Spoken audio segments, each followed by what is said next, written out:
ഈ അതീവ ദാരിദ്ര്യമുള്ള ആൾക്കാർ, അവരൊന്നൊരു വലിയ ശക്തിയൊന്നുമല്ല. തിരഞ്ഞെടുപ്പിൽ ഒരു മണ്ഡലത്തിലെ പോലും ജയപരാജയം തീരുമാനിക്കാനുള്ള ശക്തി അവർക്കില്ല. ദുർബലരാണ് അവർ. ഇന്ത്യയിലെ എല്ലാ സംസ്ഥാനങ്ങളിലും അവരെ അങ്ങ് തഴഞ്ഞിട്ടിരിക്കുക. അവർ ജനിക്കുന്നു, ജീവിക്കുന്നു, മരിക്കുന്നു, ആരും അറിയുന്നില്ല. അവർ അടുത്ത തലമുറ അതുപോലെ ജനിക്കുന്നു, ജീവിക്കുന്നു, മരിക്കുന്നു, ഇങ്ങനെ പോവുകയാണ്.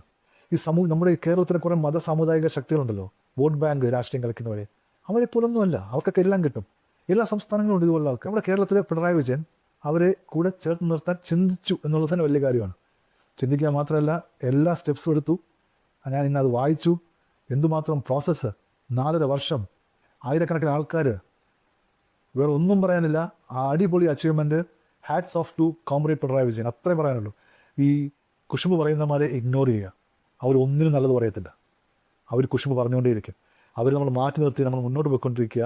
പിണറായി വിജയനെ പോലുള്ളൊരു നല്ല നേതാവിന് നമ്മൾ ശക്തി പകരുക. അത്രയും മാത്രമേ നമുക്ക് ചെയ്യാനുള്ളൂ. Good job. Bye by.